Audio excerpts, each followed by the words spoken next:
Hello mga kananay! Tara, samahan niyo akong gumawa ng DIY dishwashing liquid.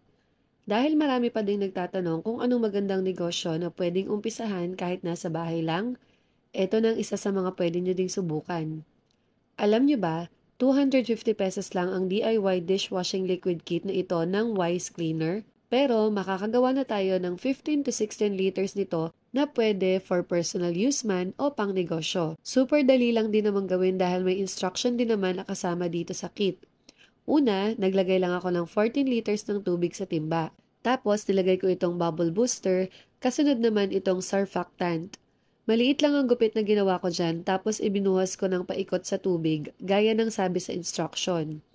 Pagkatapos, hinayaan ko lang muna for 20 minutes at saka ko hinalo to make sure na tunaw na ang first two ingredients bago ko inihalo itong premix solution na merong degreasing agent, scent, antibacterial, water softener, at colorant. Calamansi flavor nga pala yan kaya kulay green.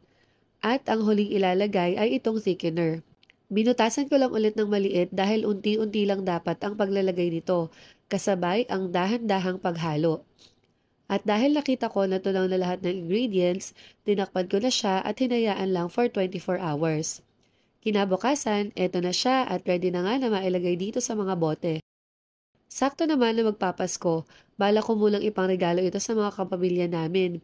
Hindi rin naman ako mapapahiya sa quality nito dahil bukod sa pinagpaguran ko siyang gawin, mabula at mabango din siya. Kaya kung nagbabalak ka din na simulan ang dishwashing liquid business mo, make sure lang na sa legit shop ng Wise Cleaner ka bibili para di naman sayang ang pera at effort mo.